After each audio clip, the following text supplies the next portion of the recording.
episode 59, I reviewed the Magnavox Odyssey games compilation Shooting Gallery Targets and the Odyssey Lightgun Rifletronics. To keep the video in a decent length, I did not show much of my own Odyssey projects.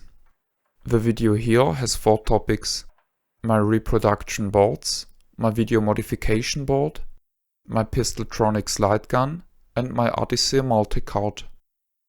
Quite some time ago, I bought a broken Odyssey as they are cheaper than working ones. Sadly, mine had one of the spot generating boards missing and the video signal tails to the right. This was my start into the Odyssey. I tried to recreate the missing board, but as the used transistors are well over 45 years old now, I couldn't find information about them. So I isolated a statistically significant number of each kind and measured a set of experiments with each transistor. In some cases, this allowed me to choose a modern equivalent transistor as a replacement. Sadly, transistors don't last forever. On some kinds of transistors, the standard deviation was so high that I couldn't sanely use my measurements. In those cases, I brute force tested transistors from my personal library until I found a suitable one. I then drew my personal spot generator and had it printed by a European company. It worked surprisingly well and was the start to my project Ulysses, in which I recreate the whole system with modern components. In the Dutch videopack.nl forum, the users Videopack Belgium and René G7400 invented a video modification.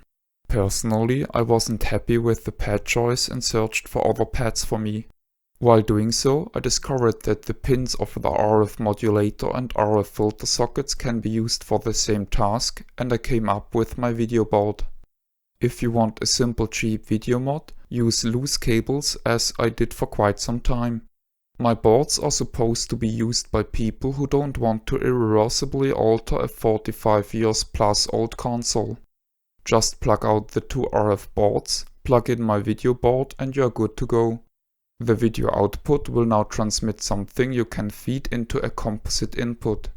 The hole in the shield housing allows the players to alter the trim potentiometer setting to find their own sweet spot while the console is hooked up. The additional ground solder pads are for people who prefer to use shielded cables rather than simple wires. I made a Rifletronics board reproduction for people without Odyssey Lightgun. When playing light guns, personally I prefer pistols over rifles. That's why I put it into a pistol to test the board. The reload button is on the handle of the gun, similar as it was with the Namco G-Con 2, which is my favorite light gun to date. My own Pistoltronics ends in a DE9 socket, as this is what my Ulysses uses. But I can use the Pistoltronics on a real Odyssey by using an adapter. Finally, I wanted to recreate game cards 9 and 10, which are the light gun cards. While designing, I realized that it was silly to make a dual game circuit board which ignores the other 10 games. So I came up with a multicard which allows all 12 Odyssey games to be played.